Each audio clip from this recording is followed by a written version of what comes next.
I'm Neil Sinden, Director of CPRE London, who have helped pull this meeting together as part of the Urban Tree Festival that we're involved in.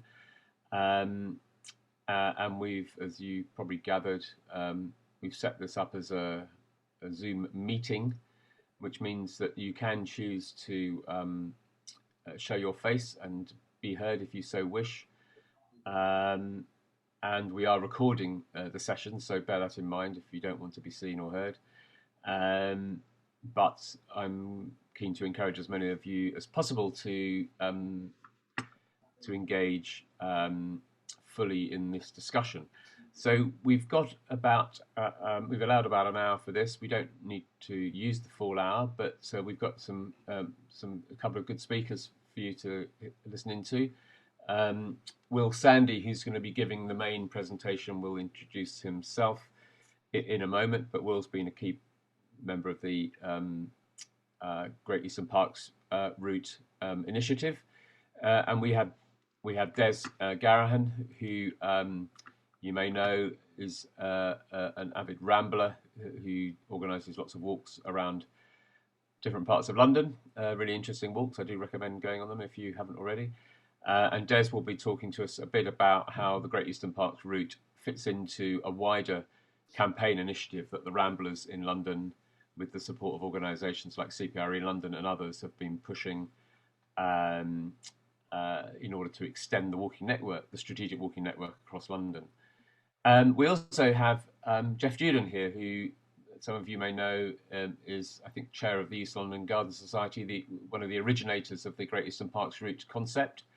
And Jeff, I don't know whether you're able to say a few words to kick us off, or should we just launch into the presentations?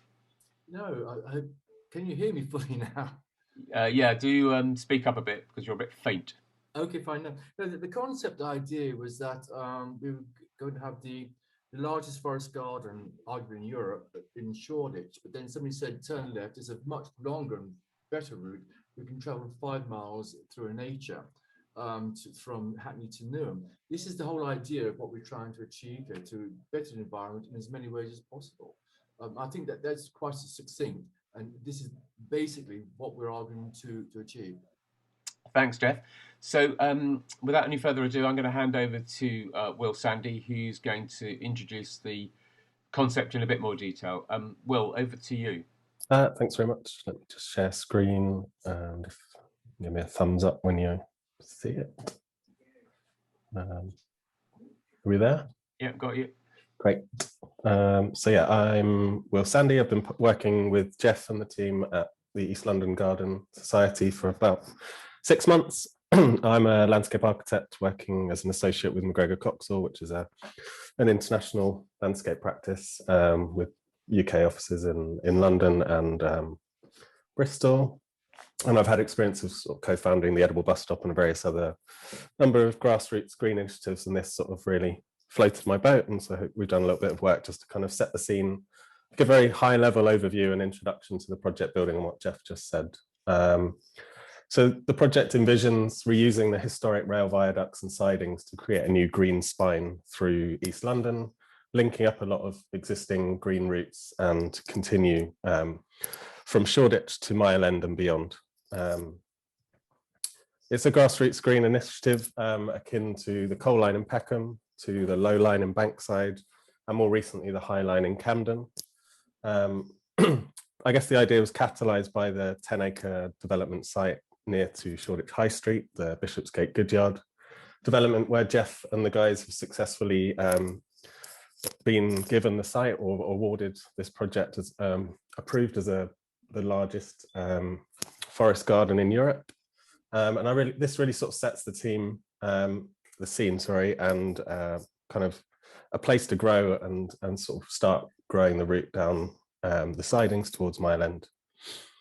I think we couldn't forget the sort of area's industrial heritage and the connections that have sort of created this opportunity. Over the last 40 years, it's been rendered unusable and derelict, but it was a key travel and trade route linking East London through and out to the sort of wider environs outside London. And I think there's a number of projects currently around the world reimagining these industrial routes, and I think this is an exciting opportunity to do it through the heart of East London. An area with a rich heritage and culture, famed for the Huguenots and the weaving industry, and growing into sort of the key area of the Bangladeshi population. The start of the route just sitting south of the world's oldest council estate and being the boundary estate. And I think there's a lot of kind of really interesting social, environmental and political history and culture that sort of threads this, building off this route itself.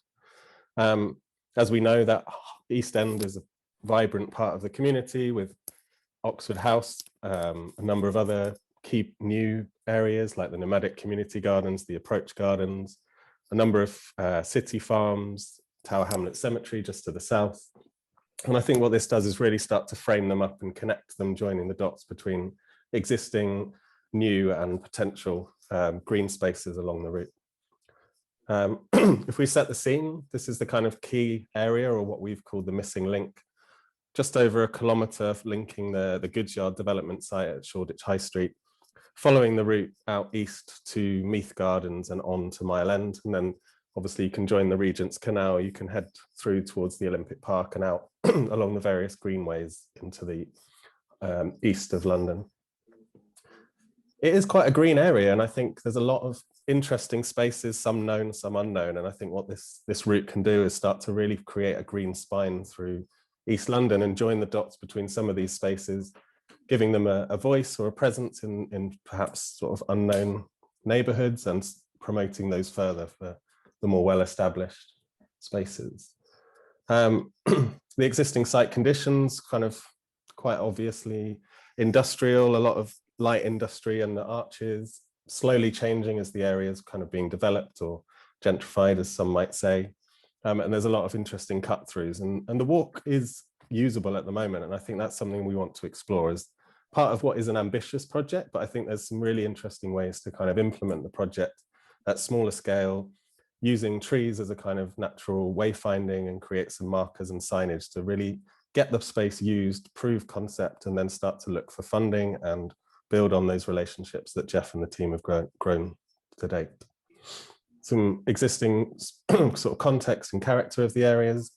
Again, I think we want to work with the existing businesses, the local residents, really grow the project from the heart of the community and not just see it as a means of kind of attracting the highest bidder and biggest developer.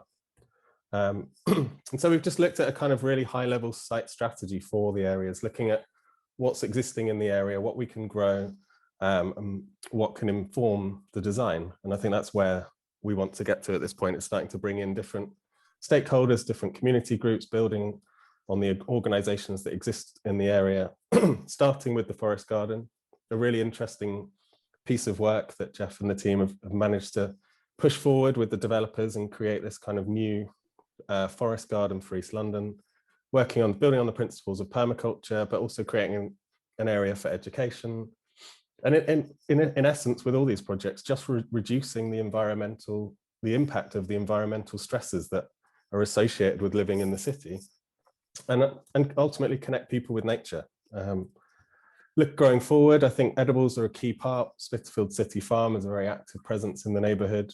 The nomadic community garden over time grew itself into a very important part of the neighbourhood, and some of the other projects, such as the one I was involved in at the Edible Bus Stop, started to look at how a grassroots green infrastructure could start to grow these projects in a new and pioneering way. Sports and recreation, again, it's all about active travel. I think we've got the guys from the Ramblers and various other places, and I think creating these new quiet ways, these new routes across the city that get us away from the car, but also shift the hierarchy.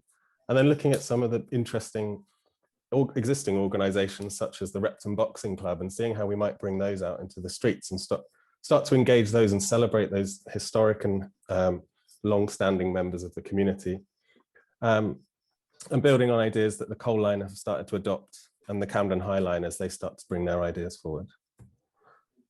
And I think ultimately these projects are about breaking down barriers, both visually and physically, to start to connect communities, connect industry, commercial, and really revitalize some of these forgotten post-industrial landscapes. We're divided, we're on the edge of the city, and I think there's some really interesting views and vistas that can be captured framing the views into the city, but equally creating green connections for those working in the city.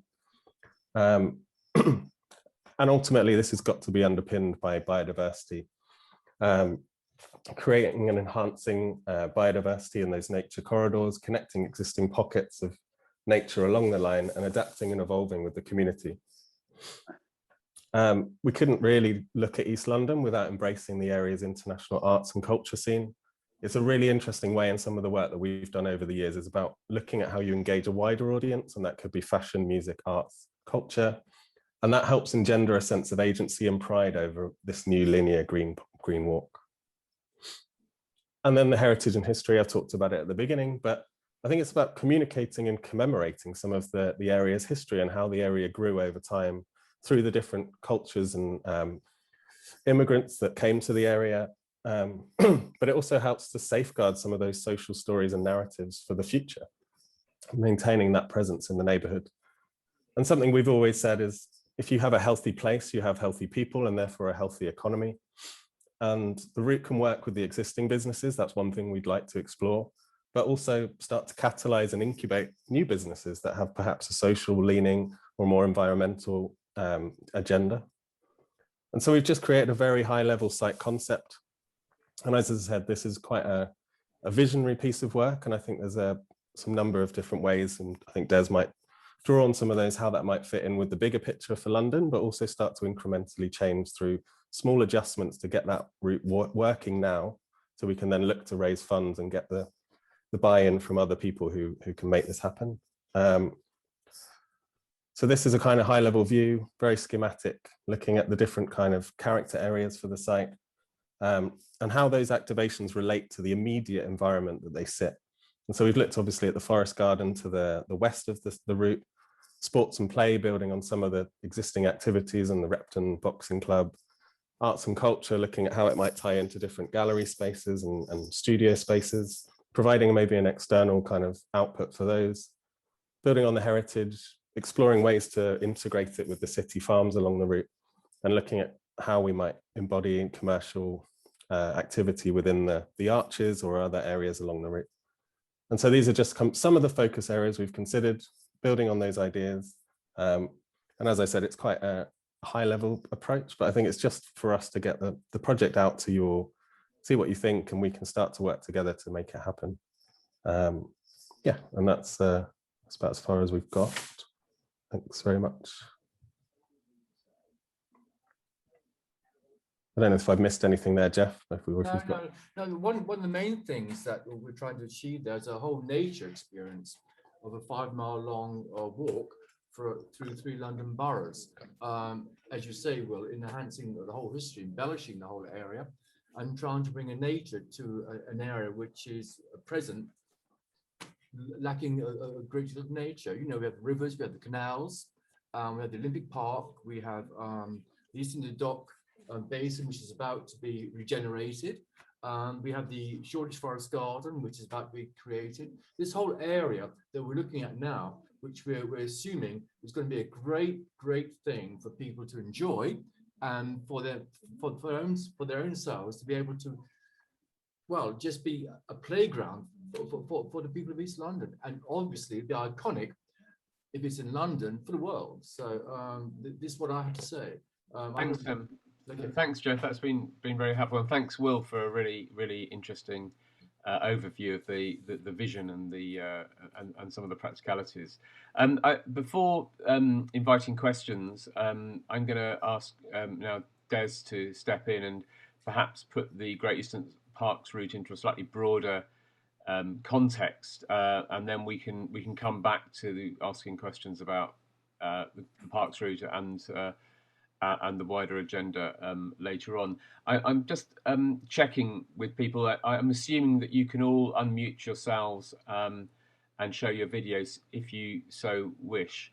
But perhaps, I'm assuming that's the case, but perhaps if you can wait to do so until after we've heard from Des, that would be great. Des, over to you. Thanks very much, Neil. And every time I hear Will's presentation or see it, I think how exciting this route is going to be. So for people who don't know me, I'm Des Garahan from the Ramblers. In this context, well, in any context, I'm a Londoner born and bred. I've lived and worked my whole life in London. I even did both of my degrees at London universities. So currently, these days, I live in Kingston. I'm 5 minutes away from the River Thames and the Thames Path, and a very leisurely 15 minutes stroll to Richmond Park. And these two issues, those two things were very key in how I chose, where I chose to live in London.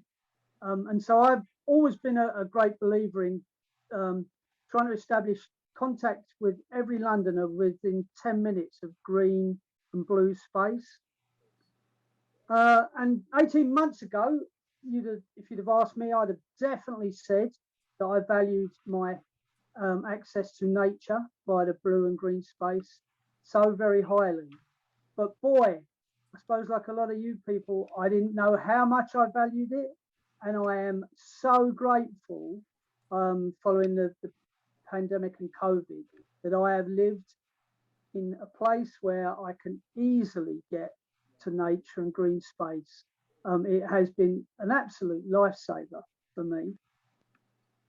So the Ramblers, along with many other organisations, and that is, you know, 3 or 4 words that say quite easy to say, but has been a real challenge for us to work together, have proposed 6 new walking routes for Londoners to bring Londoners closer to nature.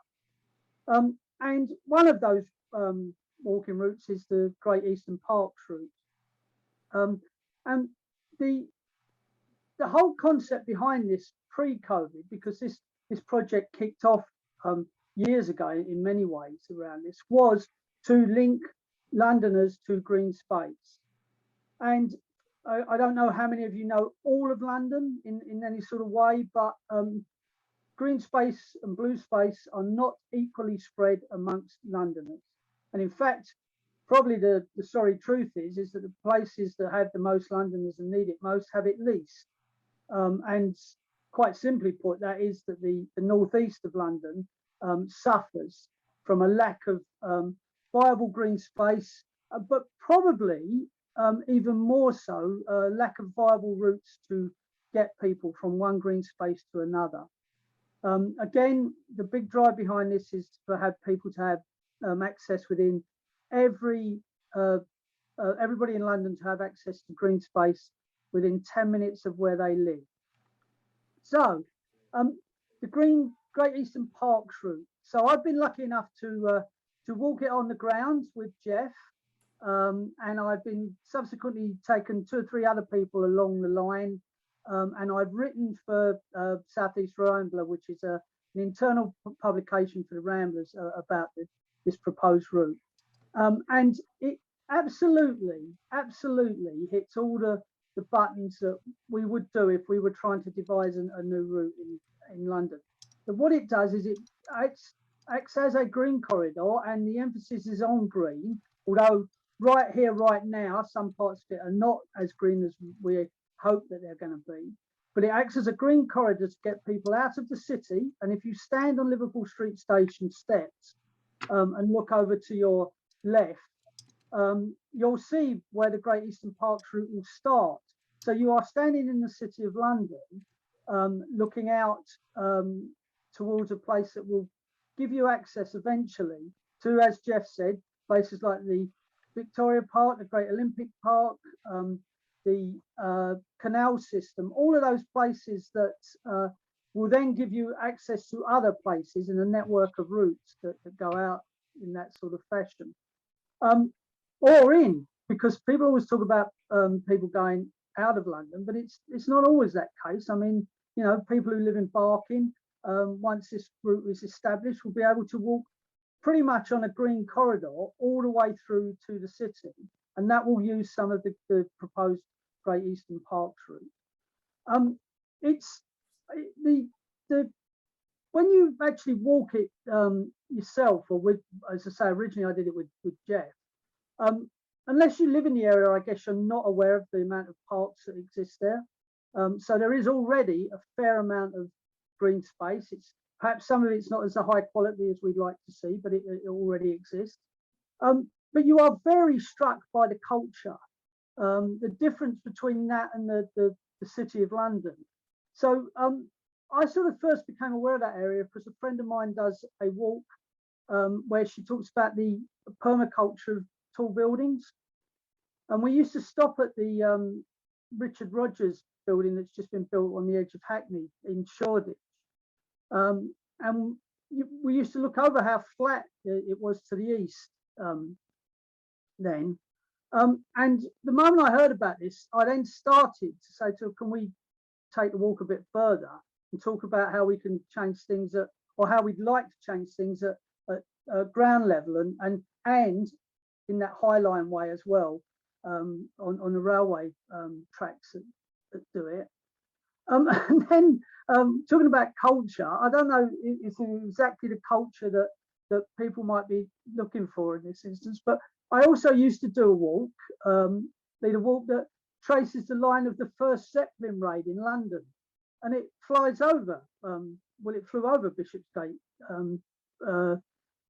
railway stockyards. So I was able to incorporate again what we hope to do with the Great Eastern Parks route. But I'll go back to basics again about it. It is part of a proposal that we have to try and give places in London that don't have as many access to green spaces more access, to link it up.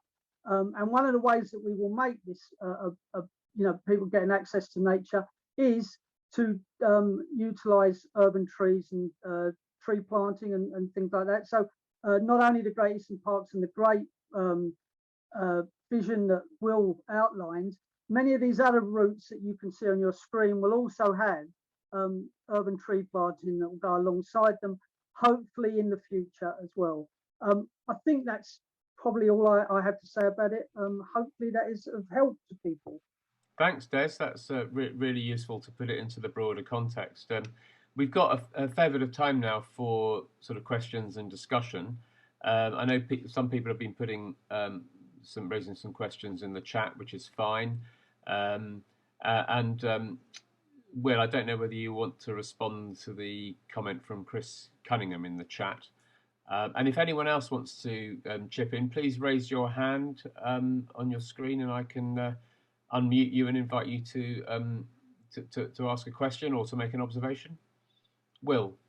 Yeah, just to respond to that, I think we've sort of loosely called it the missing link, because it feels like that kind of odd bit, or at least the beginning of your green corridor trail out to the east. But as Jeff's rightly pointed out, it could then head south along the Lea into the Docklands and on beyond that, or it could go north up the Lea Valley towards the marshes, or tie into the other route, the Romford connection that Des was just talking about. I think we've just identified this as a kind of potential project that could kind of link up the bit that sort of disconnected from the heart of the city out. But as we know, there's the historic black route that sort of already has that connection that goes up through London Fields and onto the marshes and on past to Walthamstow. So again, there are a number of historic routes that could be added to this. I just think we've started to use the kind of heritage or industrial infrastructure to grow it, and then beyond that, the world is our oyster, essentially. Or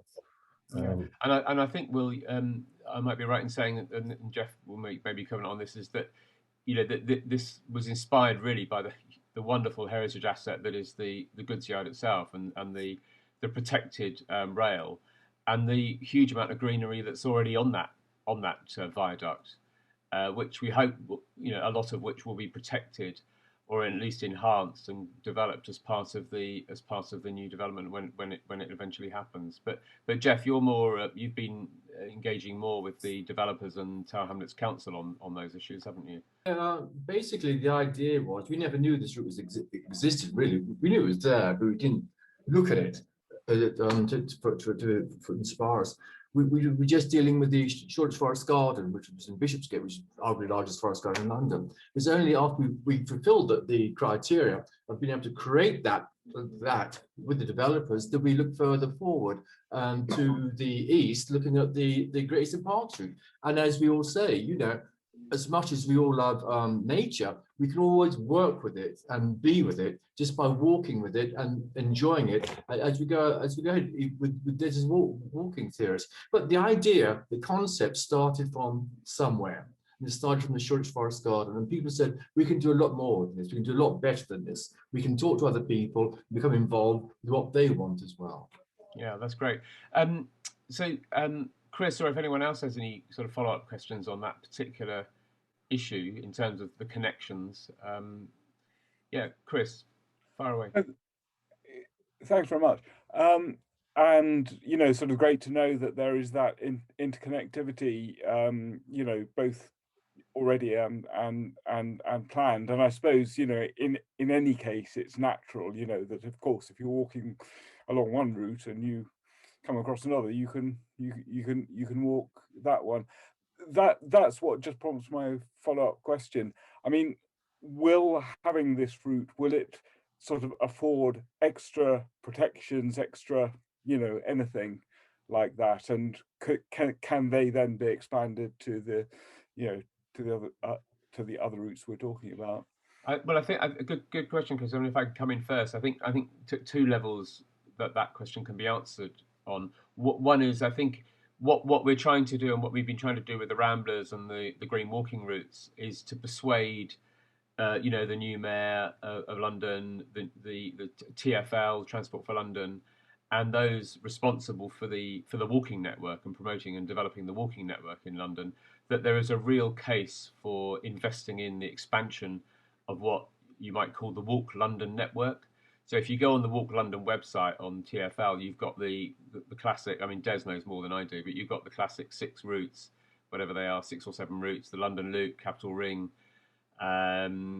Jubilee Greenway, and a couple of the Thames Path, of course, and a couple of other long distance sort of walking routes. But those tend to be, apart from the Thames Path, of course, tend to be kind of circular routes. They're kind of leisure routes, I suppose, really.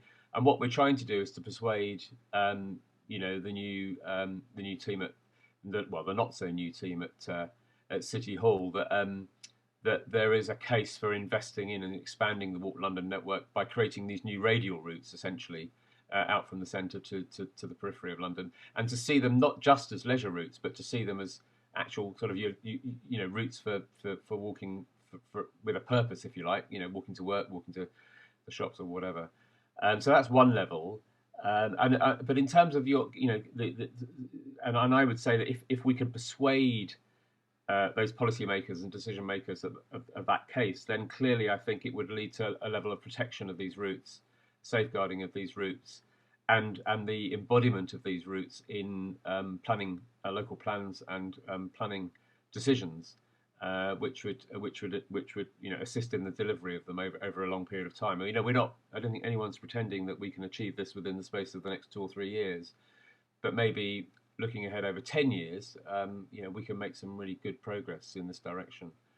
I don't know, Will or Jeff or Des, if you've got any responses to Chris. So one of the things I'd say, Neil, is to perhaps amplify the point you've made about protection and safeguarding. I mean, one of the truisms of dealing with politicians anywhere in the world, I guess, but certainly in England, is that they love infrastructure. They love things that they can point to that have been created. And then once you expend a little bit of money on that, which often with walking routes is signage and some promotion, there's an investment to protect. So that gives it a safeguarding as opposed to a simply legal protection. And then if it's a popular route, that gives it an even bigger amount of safeguarding in itself. But the connectivity is really, really important in a way that it sounds obvious when I'm saying this in a room like this, in a virtual room like this, but you have to explain to politicians that, you know, nearly 3.5 million people live very, very close to the Walthamstow wetlands, for example.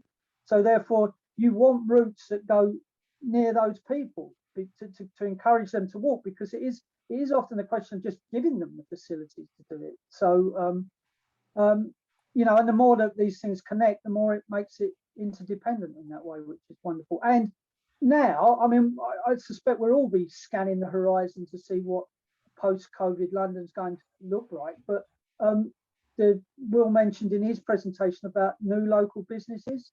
I mean, previously we probably wouldn't have had, you know, much idea about what that might look like. But I'm guessing we're all seeing the possibility of local businesses that are connected by people being able to walk to get their artisan coffee. I don't know, you know.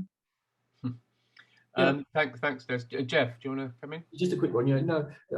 I never realised interconnectivity of all the routes that we can enjoy. Simple as that. It's up to people on the ground level, and thanks a lot to Neil here as well for promoting this. But it's up to the people on the ground level to see these routes and where we can go with them. And they do connect up. You know, they're all over London, really, and they have to be enhanced, as we said before, and be promoted. And politicians, generally speaking, do not have a buy-in to this. They would say certain things, but they don't have a genuine buy-in. So it's only when we push them and push them and push them do we get recognition for what we try and do. But the routes are there. I never knew they were there. Des has opened my eyes to this. Neil has opened my eyes to this, and we shall enjoy it. Mm-hmm. Thanks, Jeff. Will, have you got anything to add at this point? And then we can come to... Yeah, I mean, it's, you know, just building on what they've said, we've all had to reevaluate our relationships with all external spaces, whether they're our balcony, our patio, our small garden, or the nearest park or green street. And we are living in a more polycentric kind of city model now. And I think those green routes are becoming more important. Something we would always talk about is people who live in poverty. And by that, I don't mean just financially, I mean time. And therefore, the destination parks that are the Olympic or the Hyde Parks, places where you go and have celebrations, aren't affordable. And that is by time as much as anything else. So the work we've always done with the Edible Bus Stop and projects that we've been looking at with, we work with an urban neuroscience lab to understand how the urban environmental stresses have a huge impact on the health of those more marginalized communities. And by integrating these green routes into those daily walks or to school or to work or to your third job really helps, you know, and it's proven, we all know that this is kind of almost preaching to the converted, but the health and well-being. And I think, as I said at the beginning, this is a hugely ambitious project like the High Line in Camden or the Coal Line in Peckham or the High Line in New York, but it can be done quite lo-fi, and the Low Line has been trialing that through Bankside with just markers and simple signage, creating a kind of walkway that tests it out, and then it's starting to put parklets and green installations. And being this tree festival week, you could start to use trees as natural wayfinding so that you can create a visual green identity that people start to create a connection along the route that could start to change as you move towards the marshes and become more water-based or whatever, or start to build into the Olympic Park and start tying in with that kind of natural landscape or naturalized landscape. And so I think there's a number of ways that we can start to do this quite simply and build it into the everyday life that we all live. Yeah, great, thanks. So Amanda Claremont's got a hand raised. So Amanda, do you want to? Thanks, Neil. Just following up on what people have just been saying, and I can see a comment in the chat as well about demographics and cultural groups. While in Tower Hamlets, you could quite easily link up, say, Tower Hamlets Cemetery and Bow Church and St Leonard's and Three Mills. If you go from Three Mills down to Cody Dock, that's fine, you're on the river. You can't get from Cody Dock to the Blow Ecology Park without going off the river because the land is private. So there's several things that occur to me. There's a safety aspect as well about being somewhere where you might not feel safe. There will be some groups that don't feel safe, not just whether they're women or people who are Tower Hamlets Cemetery, for example, that's regularly used by people to walk across it as a route from A to B, but not by the majority of the people who live around it, because the Bangladeshi groups would culturally feel that was inappropriate and that's not available to them. So I think it's great. I'd love to, and many times I do link up half of these parks.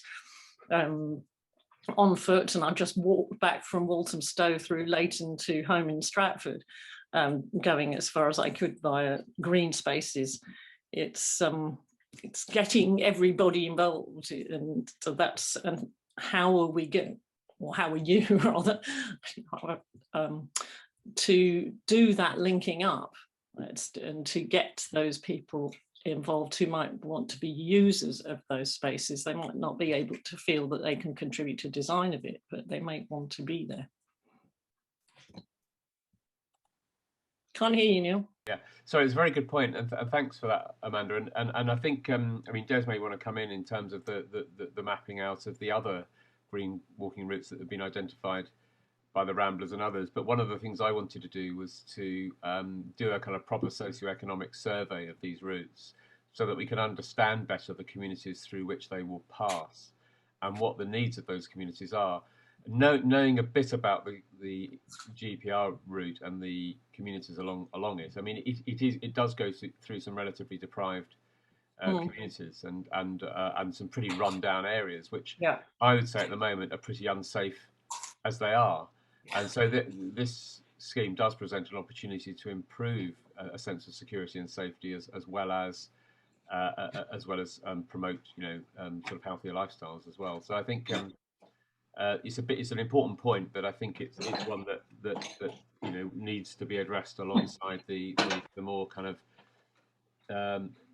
the issues to do with infrastructure and creating the bridges across those missing links, if you like the one you've identified in the Lower Lea around Cody Dock. Yeah. We've got a couple of other questions coming in. Feel free. I think it's just, we're a relatively small group, so do feel free to chip in and respond and contribute. I'll say one thing to Amanda. We're working with the people for the bioecology part to have that whole route open towards the Lower Lea and also into the Royal Docks.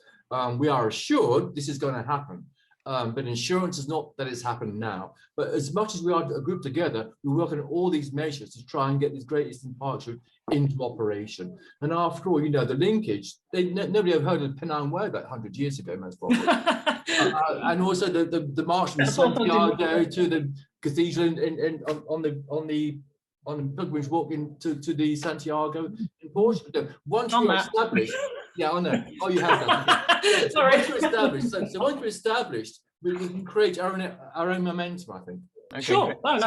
Great. So, Wendy, I think do you want to ask your question or make a comment? Yeah, sorry, I missed the beginning of the meeting. My big question is funding. I mean, I know Tower Hamlets, for example, which I think this would start off in, are having extreme problems with, funding. They're closing libraries, they're closing essential services. So I noticed, that obviously from the comments that it's part of a mayoral project. So my first question is, where would the funding come from? And that's obviously not just funding for building, but funding for, patrolling, perhaps, given, as we talked about, safety. I mean, it's the first time I've ever seen some of these images, and part of my reaction is, is there a big issue with accessibility? I can see you've got lifts, but once somebody is on that route, is it going to be easy for them to get off it at a convenient point? And then secondly, it also strikes me that, if you're on it and then you bump into a group of people, it's a very narrow, restricted kind of path that there's kind of no escape from, in a way. Yeah. If you felt you needed to. So, what would the funding model be in terms of making sure that the site was being used kind of safely or felt safe for users? Yeah. So two parts to that question. I'll open it up to others, but on the quick comments from me on the funding side of things, clearly TfL have a suffering in terms of the loss of income from as a result of COVID, the use of public transport declining and so on. But they are nonetheless a well-established and well-funded organisation, and they have a very powerful agenda to actually promote active travel across London. I think the Mayor's got a target of 80% of all journeys to be by sustainable modes, i.e. walking, cycling or public transport by 2040. So there's a big political push behind active travel, which this fits in quite neatly with, and one would hope that funding would come through that level, for example, from TfL to actually provide some of the support for infrastructure works or signage or whatever, routing and so on. But on the other hand, there's also potential for money to be gained through planning gain Section 106 agreements from developers to actually invest in the public realm around sites that are being developed. And there's a kind of a win-win here.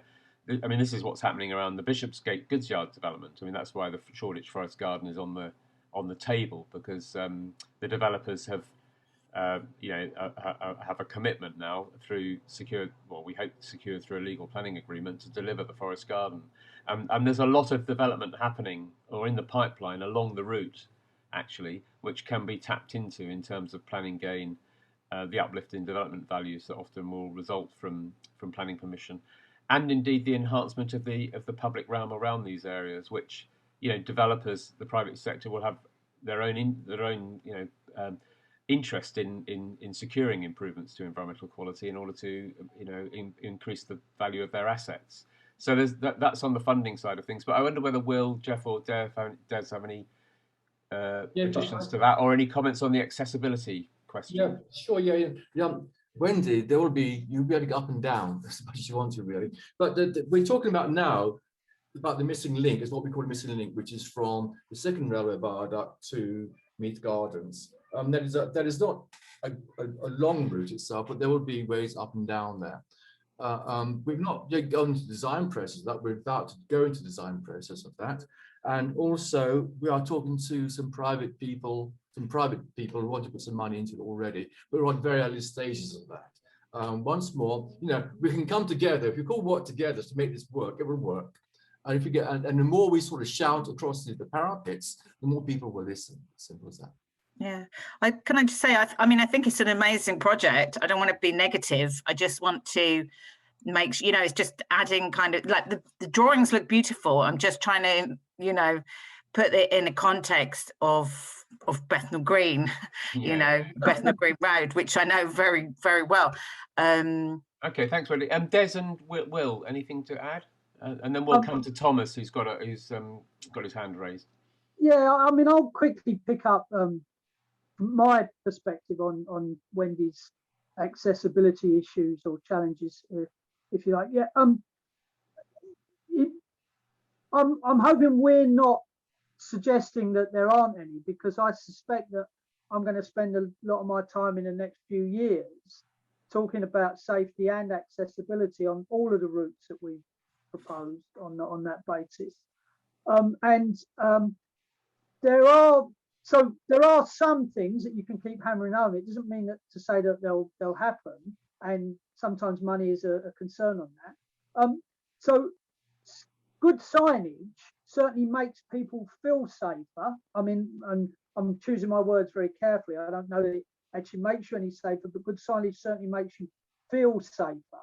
But strangely enough, the thing that makes people feel the most safe is when other people are using the route and things like that. And so it was quite interesting. I haven't been to Tower Hamlets in the cemetery during the pandemic times, but I have visited 2 or 3 of the other magnificent 7, and they've certainly been populated by more people walking and using them in that time. And so, like Neil, I keep wanting to grasp data everywhere I can to test some of these things. I would love to know if people feel safer in those environments right now, because there are more people out there using it. So I think some of it is,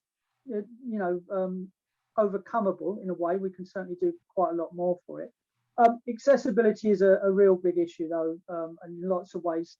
For so long, it's not only just been able-bodied people, but it's been the sort of more mobile able-bodied people have been pointed towards routes and things like that, and that frankly is just not good enough now, and something we'll have to address very much so.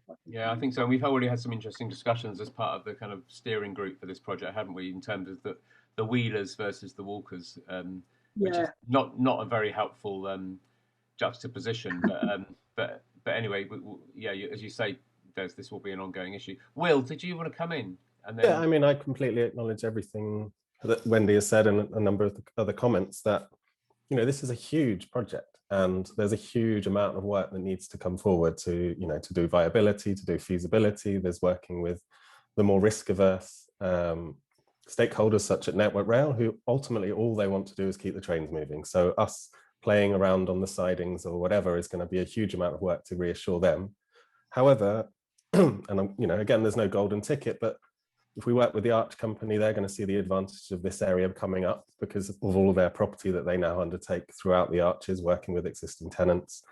I'd like to see this, you know, as Des points out, just through a simple idea of creating a wayfinding system along the existing route where we don't technically have to go up onto the sidings or on the high level section, but prove concept that there is a quiet way or a green walk that connects Mile End Park through to the new Forest Garden at Shoreditch.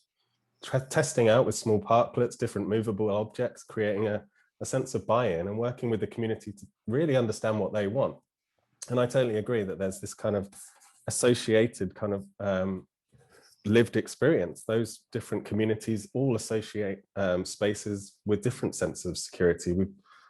Someone I work with has done a study on the Olympic Park, and different cultural backgrounds find that quite a unsafe space because it's a naturalized landscape, and they would see a clipped lawn and a head much safer in the way that they would come into the land. So those kind of more organic kind of reworkings of the cemeteries are, for some cultures, a very different or difficult experience to those more middle class and white who get associated with the kind of countryside landscape. So this has a very urban context, and I think we can develop it working with those communities.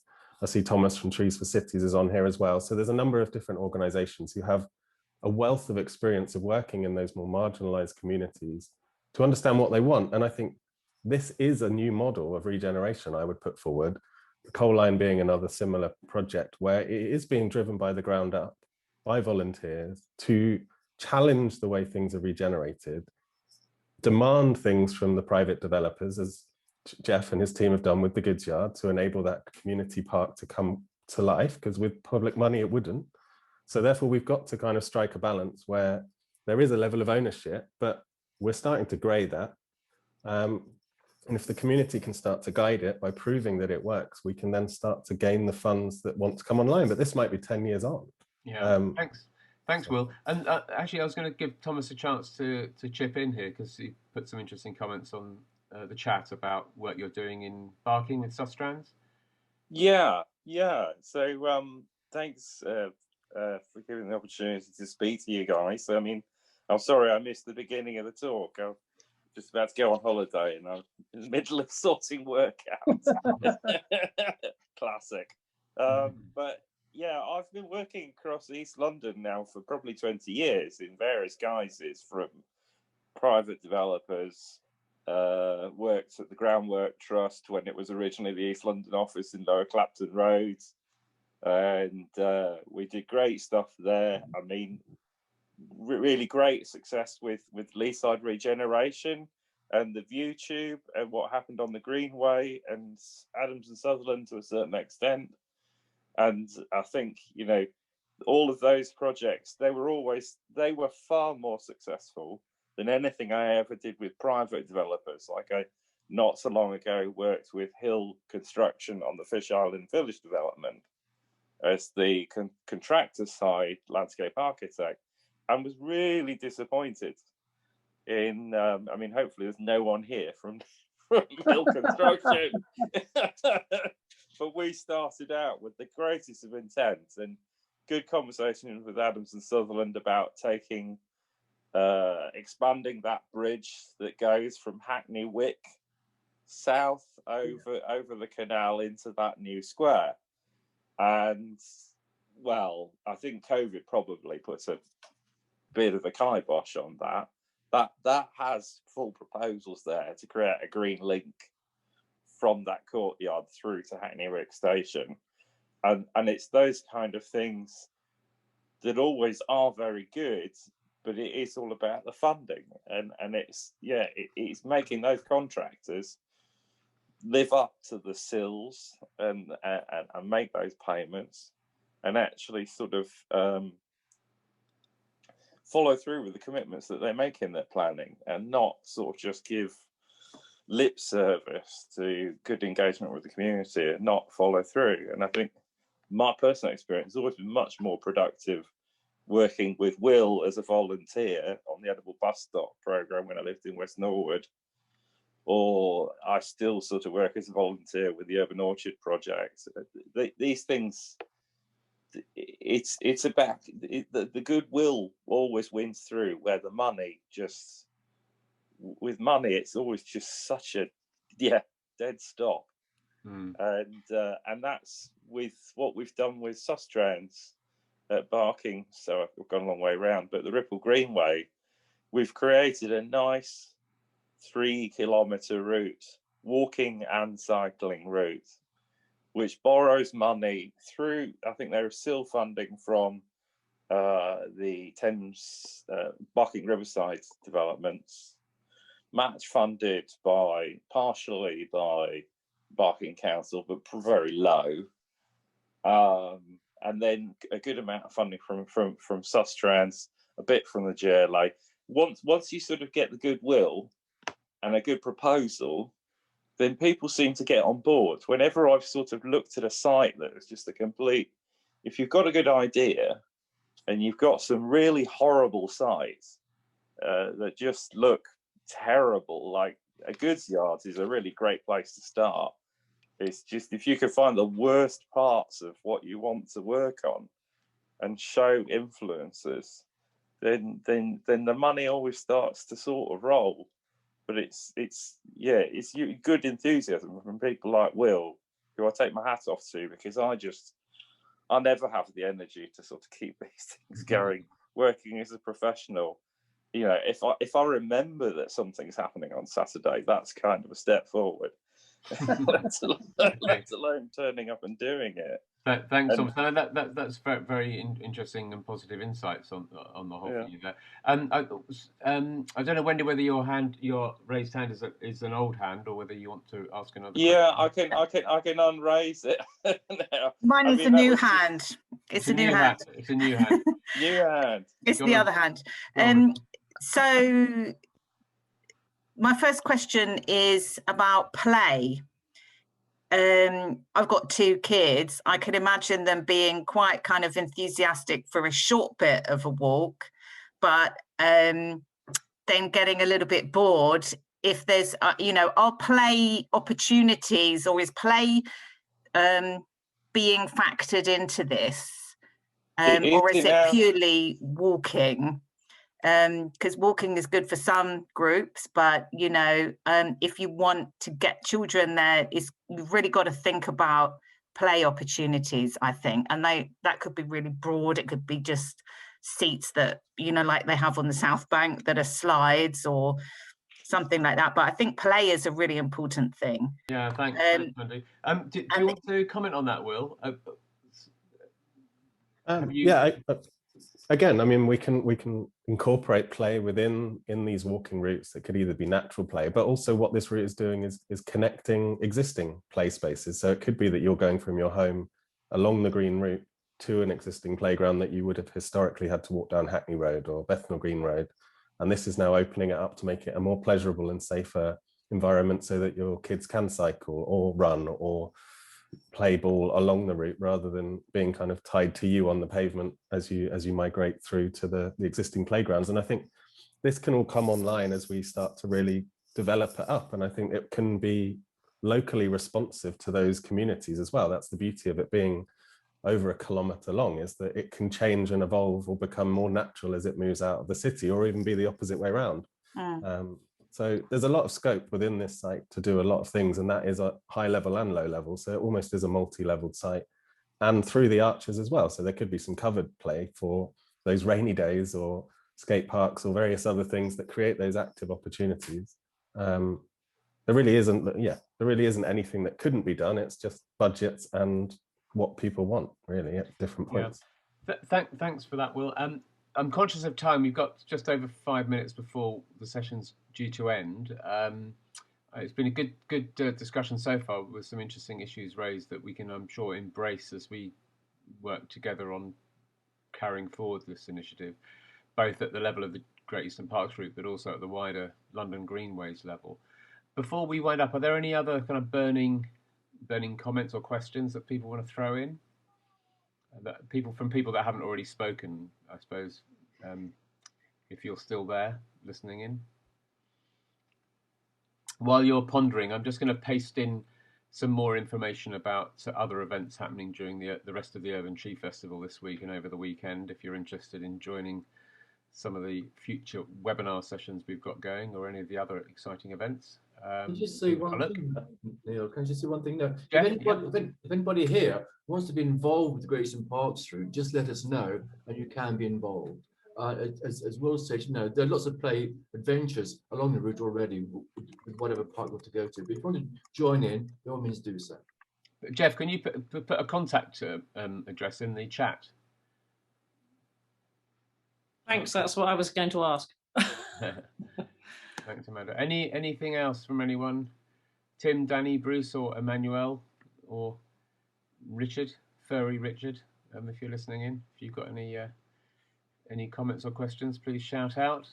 There we are. I think Will's just put in the Gmail address in the chat for you to connect with.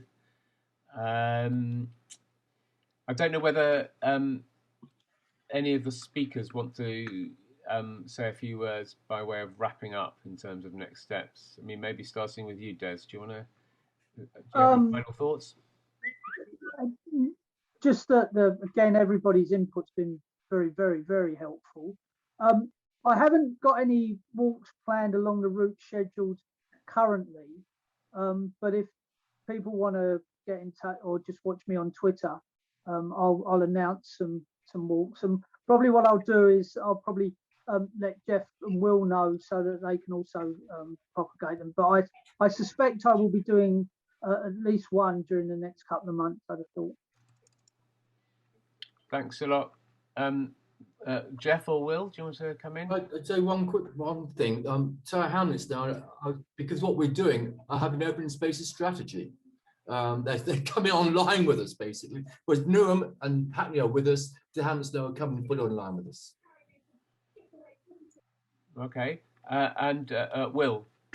Yeah, I mean, I just think, as Des pointed out, as we start to transition, hopefully, out of the pandemic and the lockdown, we can start to have a few more activities and events along the route to really kind of understand what they can be used for and how we can begin to activate them from a very potentially humble start, maybe with tree plantings with the lovely Trees for Cities up there, or the Urban Orchard project, and start to kind of galvanize it as a smaller thing and connect people with the route and really start to grow the kind of energy around it that then can enable us all to talk to the big players, whether that is the councils at leadership level or the mayor, or even some of the developers, and get them to buy in as Jeff and the team have done at the eastern end at the Goodsyard. I think there's a number of different ways, but growing the project with the community has got to be the strongest way forward.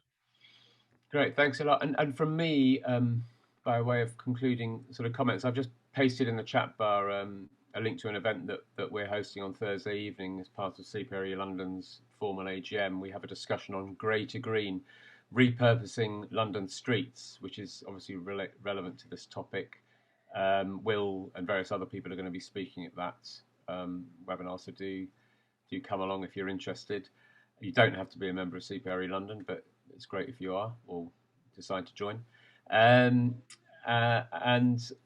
Yeah, just to rest assured that CPRE London, the Ramblers, will be continuing to work on this agenda with the likes of Will and Jeff and others in other parts of London to try and make more of London green and more of London walkable. We'd welcome any support or involvement that you can provide. So thanks everyone for coming. There will be a recording if you're interested in listening back to this, or perhaps particularly looking back at the presentations from Will and Des.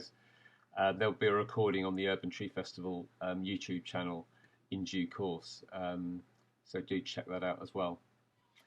So that's all, I think. I'm gonna wrap up unless anyone's got any burning comments or points they want to shout out before we finish. No? Okay. Thanks, Will. Thanks, Des, and thanks, Jeff, for getting the Thanks, initiative everyone. off the ground in the first place. Cheers. Thank you. Cheers. Bye. everyone. Bye. Cheers. Bye.